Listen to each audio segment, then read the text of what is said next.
Јас некако почувствував потреба да и за самите себе, но и за вас да се дообјаснам околу онаа парабола во Лука 17 глава, кој што малку е нашиот минатиот пат во контекст на тој текст Лука 17 глава од 1 до 10. Тоа е текстот, меѓутоа од 7 до 10 е параболата.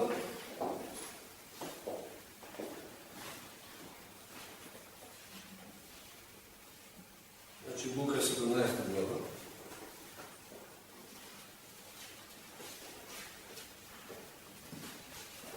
Од 7 до 10. Ајде да се подсетиме. Значи Исус се обрне до учениците и вели: кој од вас, ако има слуга,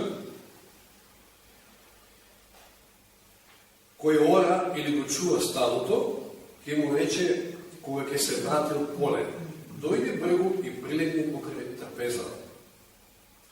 Нема ли да му каже: приготви ми нешто за вечера и препаши се, за да ми служиш додека јадам и пијам, а потоа и ти јади и пи. Зар ќе му благодари на слугата што ја исполнил заповедта? Така и вие, кога исполнувате се што ви е заповедано, речете: ние сме неполезни слуги. Зашто го извршуваме она што бевме должни да го извршиме. Го ја прашам на што се секавате од минатата проповед? Најверојатно на црницата, на смоквите и на осата. Обично се памтат такви моменти. Но, оно што беше клучно, рековме дека тешко е, дека е лесно на некого да му простиш 7 пати ти доаѓа да се кае и тоа во текот на еден ден. Меѓутоа, нам не е должност да му простиме, нам не е должност да љубиме. Значи, ова парабола, пошто е од старт, да кажам, не зборува, не учи за учтивост. Па сега тука да... Значи, дека е лошо да бидеш учтив. Сака тоа да каже Исус. Односот на Господарот и слугата. Не сака да каже дека е лошо да кажеш фала или благодарам, да му се заблагодариш на некој. Тук учи за, зборува за очекувањата и зборува за тоа кој кому што му должи. Овде го имаме односот на господар и слуга и тоа во она време. Не сега да ги мешаме слуга и господар во ова време. Тоа време, како бил односот. И во самата парабола слугата нема никаков проблем околу тоа каков е односот на господарот во него, нити ги спротивни. Тие си ги знаат своите места, да кажем. Сега, кој сме кај должноста, да не имате должности вие во вашиот живот. Може има некој листа. Или би рекол повеќе има листа на тоа во која банка се колку должиме. Ние колку должиме, дали имаме должностите, мислам, дали имаме должници, не знам, во таа смисла, мислам, материјално. Дали може во таа листа, се малку пошироко овака, не само материјално, и Господа го има тamo колку должни. Ни должи нешто, Господ. Ја верувам дека си кажа нека, нема шанси Господ да ни должи нешто. Меѓутоа, ако размислуваме како некој се чувствуваме и како размислуваме, и тоа многу често во животот ние го правиме Господа како да ни е должен. Како да ни должи нешто. Еден пример, кога сме послушни, кога ни иде, така да кажем, држиме се како што треба, зарем немаме некои очекувања од Господа дека е сега он со посебна наклонност гледа на нас, па не знам, ние посебно нешто заслужуваме и така натаму. Нели е тоа како да очекуваме нешто од него, како да ни е должен дека ете. Да, но некојаш имаме такви чувства, мора да признаеме.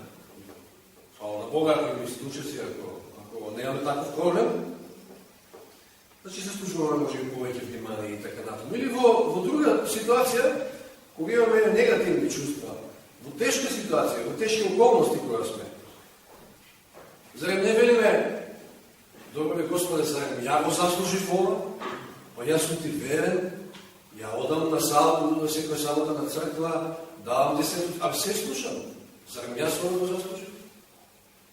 Како да Господ не е должен нешто. Може би не сте почитувани на работното место кај што работите и може би ви иде да дадете отказ затоа што не сте почитувани и си велите тие не знаат што имаат, тие не знаат што ќе загубат.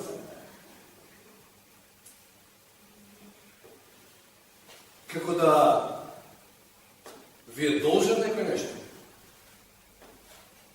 Сега да се навратиме на оние одговорности кои што Господ ги спомнува овде во ова 17 глава од почетокот.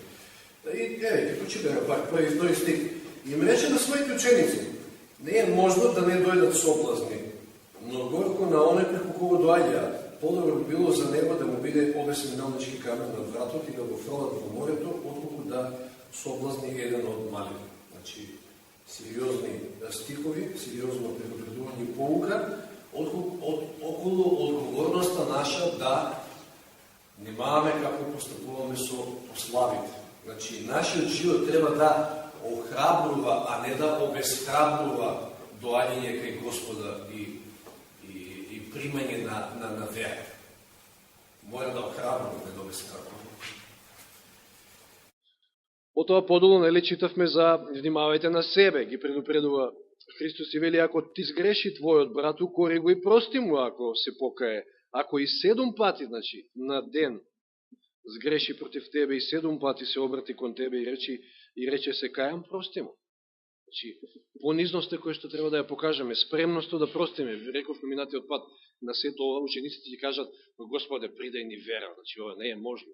И рековме дека не е до големината на верата, туку до квалитетот на самата вера, не до квантитетот, квалитетот. А квалитетна е вера која што действува преку љубовта. Љубовта е клучна пак во целото ово. Па и кога разборуваме за должности, за служење, во тој контекст ќе размислуваме. Немате да размислуваме во контекст на оправдување со вера. Ние знаеме дека Господ платил се за нас.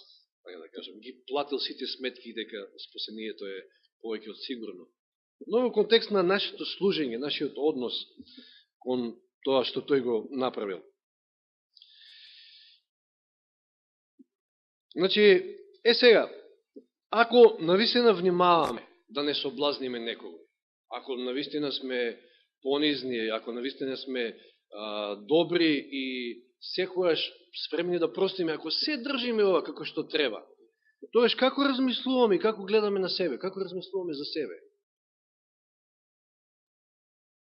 Дали сме како фарисеите, може би имаме листа и велиме: Господи, ова правам, тоа правам, ова правам, тоа правам. Значи, кој е како мене? И јас не сум како овој другиот. Че очекуваш нешто од Господа, како да Господ нешто ти е должен, ако ти држи се како што треба.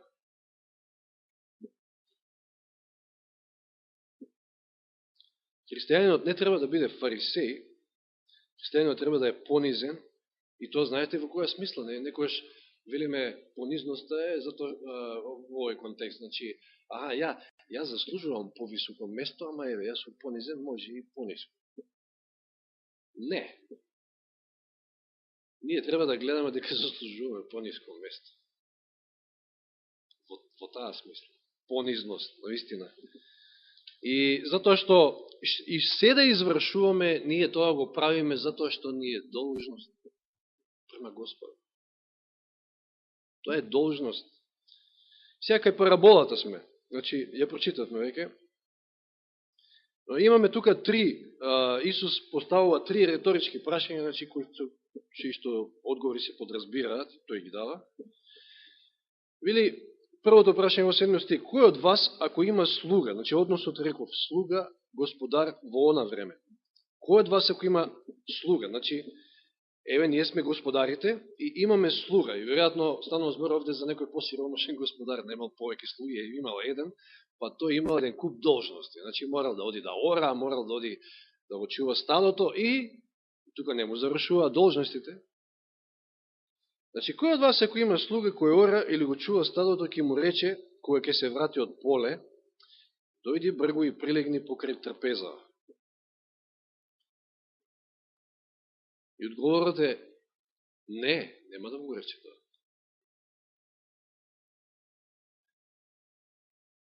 Слугата има должности. И тој си ги знае своите должности. Овде нема проблем слугата со господарот. Но поуката што Христос сака да им ја даде на учениците. Кои се очекувања наши од Господа, што и кој, кому, како должиме, дали Господ нам ни е нешто должен, ако извршуваме секако што треба. Посигурно дека вакво нешто не може да се случи меѓу во она време меѓу господар и слуга.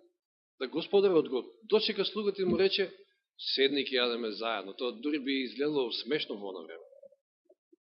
Такво нешто. И сега второто прашање во 8 стих. Нема ли да му каже, приготви ми нешто за вечера и препаши се, за да ми служиш, додека јадам и пијам, а потоа и ти јади и пи. И овој одговорот е да, така ќе му каже. Затоа што тој, и покрај тоа што ги завршил дневните обврски, орал, копал, што правил таму, се грижил за стадото, тој се уште има обврски. Тоа е слугата.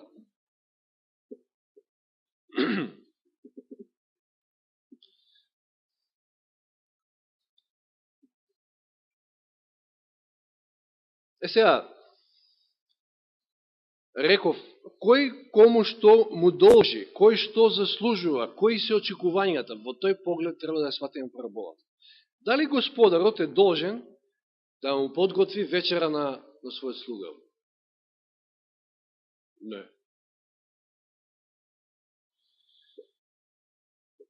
Дали нешто му должи на слугата, ако не го направите? Дали нешто му е должен господарот на слугата? Не. Не. Во ред, тоа е веќе друго. Меѓутоа, должностите, да,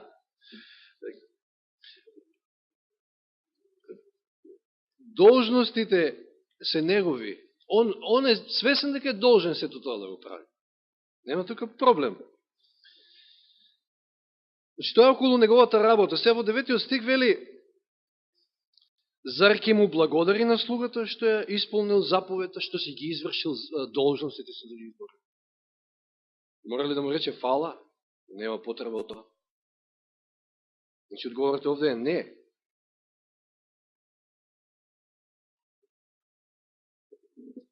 Пример, да речеме, ако ја не практикувам, значи, јас и Снеже, некојаш може да се поболга или не знам, гости, ако имаме и така, може да отидеме на некоја пица.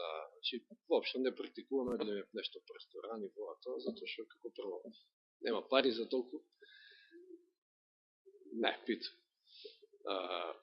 Но, сега отидете во пицерија и ќе нарачете капричиоза тамо, не знам, наполитана, не знам,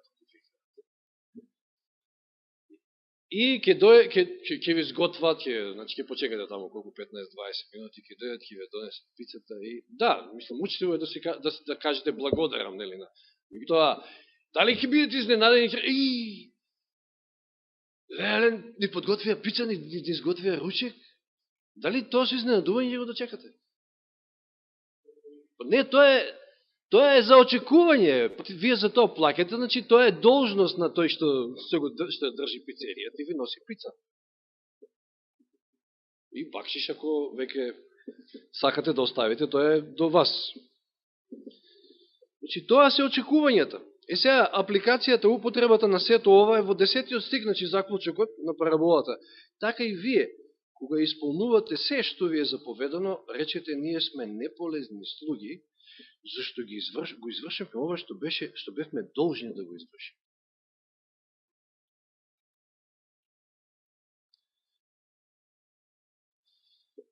Што очекуваме ние од службата за Бога? Кои се нашите очекувања? Очекување во врска со работата, затоа што така е поделена параболата, и очекување во врска со тоа колку ние вредиме. како гледаме на себе.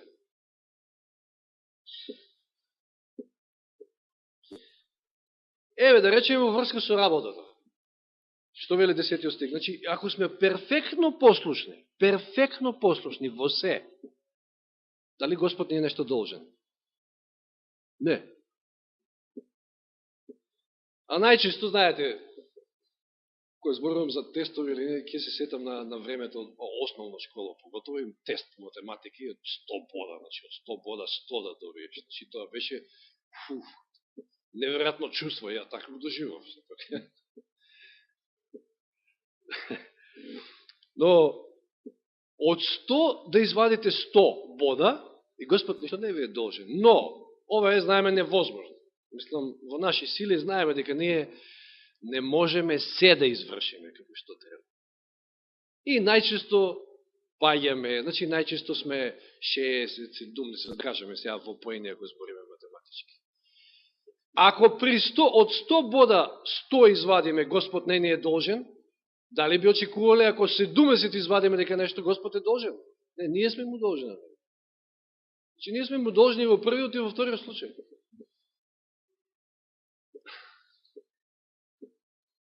Пак не зборуваме во оној аспект на спасение и оправдување со вера. Знаеме дека Господ платил се тие 10.000 таланти.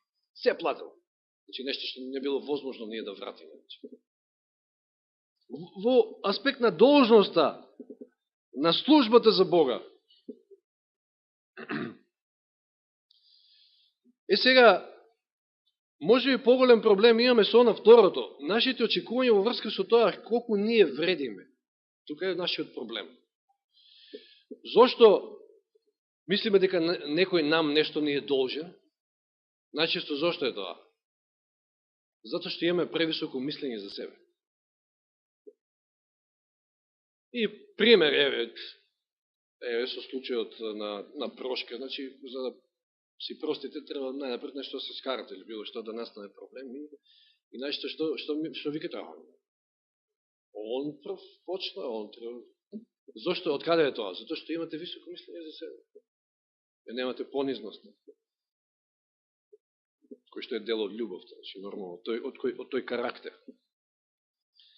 Значи, мислиме дека некој нешто ни е должен, затоа што се цениме. Но 10 стих вели, и дури и се да држите како што треба, речете неполезни слуги.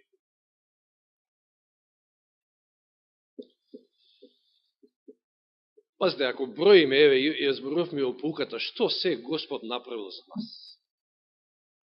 Ние никојаш не можеме да му се врточи. Дали и ние, ако тоа што ни го заповедал, го правиме, нешто го благословуваме него, или благословите доаѓаат од него кон нас?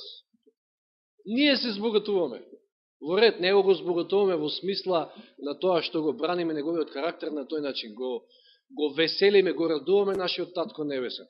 Како и секој нели син, ако му е послушен на татко, во земска смисла.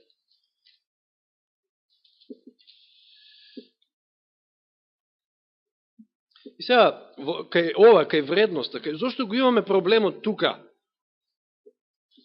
Ние немаме, може би, толку и не го гледаме тоа толку во односот, во оној вертикален однос со Господа, меѓутоа го гледаме во меѓучовечките односи, во хоризонталниот однос меѓу себе. Често пати знаеме да кажеме, луѓето не се фер кон нас. Јас ова правам, јас ова направив, ви во должностите од црквата или било што. Ти не се фер, видите како ме третираат. Меѓутоа забораваме дека во тие наши меѓучовечки односи, кога му служиме на ближниот, всушност што? Кому служиме ние? Му служиме на Господа. Што вели тамо и на овие најмалите ви, како им подадеш чаша вода, ако ги посетиш, ако ти на Господа му служиш пред се. Значи, ако луѓето не се фер кон нас, што има врска тоа со тоа дали Господ, значи не смееме дека да размислуваме дека сега Господ не е фер кон нас, Господ не третира како што треба. И повторно, нели, размислуваме во тој правец, а он ни е нешто сега должен тука. Не треба да ги мешаме тие работи. Но ние сме должни да ги любиме и ближните, и Бога. Секоја сме ние должни. Господ не ни е должен. Еве ќе видиме само примерни за животот на Павле. Павле како пример во второ послание до Тимотеј. Второ послание до Тимотеј. Тимотејово послание. 4 глава.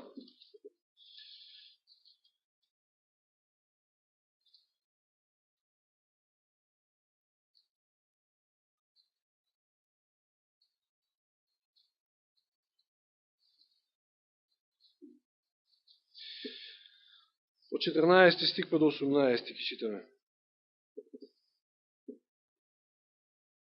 Павле и како доживал болки во својот живот за време на својата служба и тоа од оние најблиските, значи тогаш боли највеќе. Значи од 14 стих. Ковачот Александар ми направи многу зло. Господ ќе му плати според неговите дела.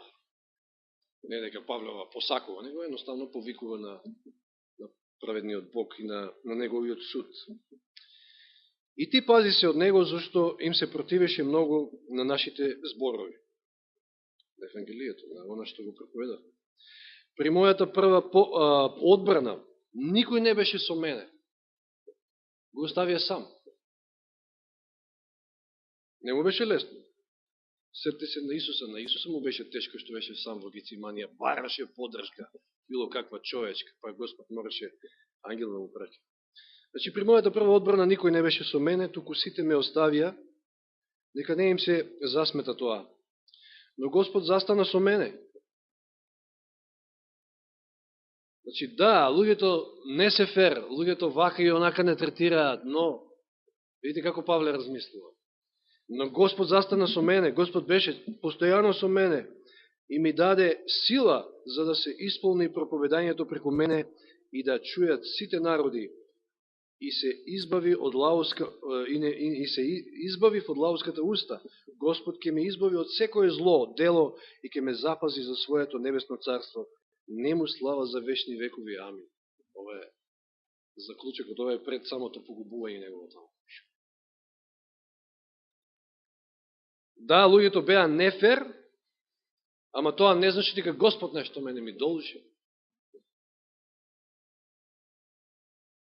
Како што ќе чујам коментари, јас толку време, јас животот си го дадов за службата, толку книги продадов, толку не знам што, а они вака на мене.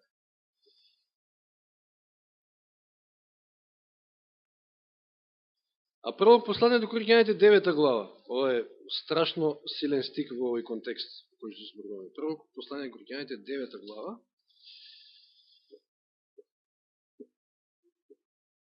може во контекста мај да ќе прочитаме само еден стих, клучниот. 16 стих.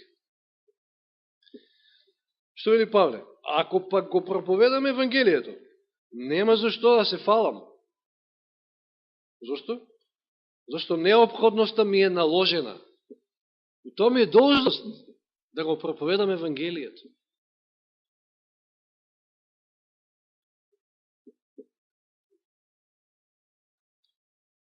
И тешко мене, ако не го проповедам Евангелието. Ова е клучен стих, можем да кажем, можем и сите други работи што ги кажем, но сега да ги гледаме низ призмата нова. Тешко мене, ако не му простам. Тешко мене, ако не служам од љубов. Тешко мене, ако ова не правам. Тешко мене, ако не, тоа не правам. Затоа што тоа е во списокот на должностите мои. Господ направил се, Господ дал се, ние. Сега, потикнати од љубов, нормално во контекст на сето тоа, минатиот пат се кавате, кажував, па дури синоќе, пошто читаме дел од ум, карактер, личност, кај што повторно Елен Вајд кажува, љубовта е таа предвижувачка сила, љубовта е таа енергија. Нема тие должности така да ни изгледаат нам, ако нели тоа го правиме ние од љубов, нормално. Ако се е од некоја друга побуда, тоа ќе ни биде тешко. Тоа ќе бидеме како постариот син во параболата, блудниот син, помладиот. Односто па и постариот, значи тука нема разлика меѓу нив двајцата, тие служеле и двајцата не од љубов, како да било сето тоа присила, па едниот избегал, а овој другиот па се жалел, зашто не го добил тоа што му следува, што му треба. Значи, еве, гледал на татко како должник. Се што правиме и тоа е наша должност, тоа е затоа што Господ тоа го заслужува. Тоа е вообичаено за еден христијанин. Тоа треба да биде вообичаено. Не е, сум отишол, сум направил ова, сум осведочил цел град и да кажам тука, не знам што сум направил. Тоа ми е должност.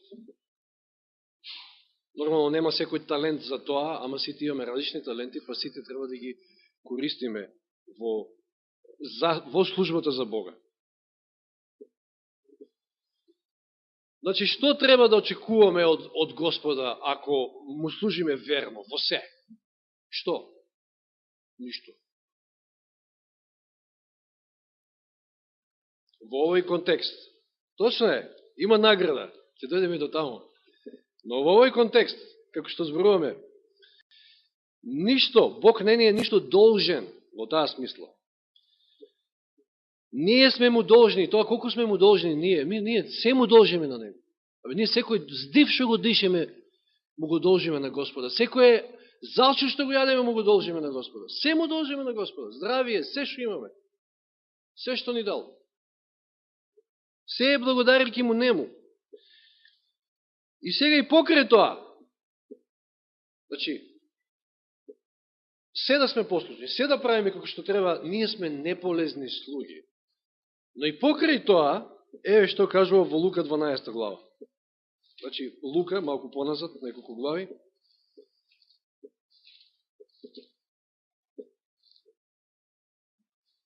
Тридесет стих. Лука 12:37. Блажени се оние слуги. Значи, сега сме во тој правец размислуваме, параболата беше кажана како да ние сме господарот.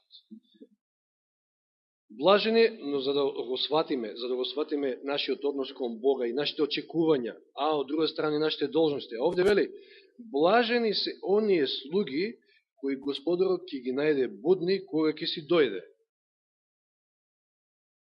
И го очекуваме Господарот да дојде. Вистина ви велам, дека ќе се препаше. На што се цирва ова која некој ќе се препаше, а? Дека е спремен да служи. Ги засука ракавите, точно, да, тоа е нашиот израз. Ќе ги прилегне до трпезата и ќе дојде да им служи.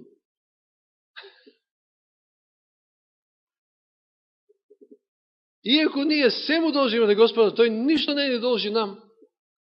Кога ќе дојде Господарот, тој е спремен да служи и не само тогаш, мислам, Господарот служи цело време преку Исуса, ако видиме, па Исус не дојде, вели, за да му служа, туку да служи. Неверојатно. И тоа е милоста, значи никако тука не треба да гледаме. Пазите, голем греф е да милоста ја прикажувате како нешто,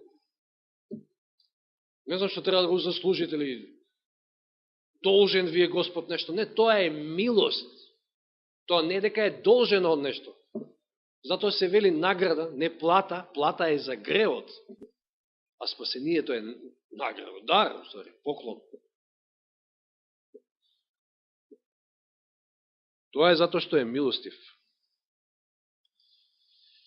Значи, кога ќе завршиме се, и кога ќе си дојдеме дома, ќе дојде Господарот, ќе не земе, како што вели во Јован 14 глава, ќе не однесе таму, каде што е и он, и ќе не седне и тој ќе ни служи. А ништо не ни е должен. Се што должиме, ние му должиме. Тоа е наградата од Бога. Значи, ние сме наградени од Господарот само затоа за она што сме го сториле, а што било едноставно наша должност да го правиме. Колко е голем нашиот Господар, нашиот Господ. Ова го разбира љубовта, ова може да го разбира само љубовта. Тоа е неговата љубов, тоа е неговиот карактер, тоа се неговите величини. Ја не знам дали успеав да го долувам она што сакав, во кој контекст беше кажана оваа парабола и затоа и пак ќе повторам, како што вели таму, Ако братот 7 пати, а Петар ќе каже, на Петар Исусот ќе му каже и 7 пати по 70, ти дојде, значи се покае за тоа што го сторил, твоја должност е да го простиш. Твоја е должност да љубиш, твоја должност е да служиш, твоја должност е ова, твоја должност, тоа е наша должност. Ние сме неполезни слуги.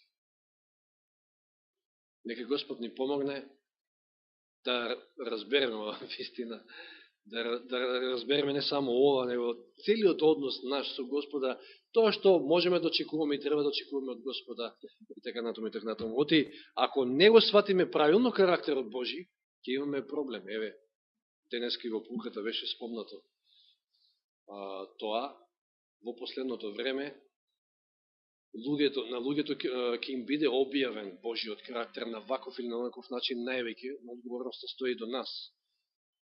Така да, на сите ќе им биде јасно кој е Бог, а кој е другиот. И секој ќе може да донесе јасна одлука. И се ќе зависи од таа одлука. Нека Господ ни помогне, ние веќе сме донели одлука, но да се задржиме на таа одлука. Амин.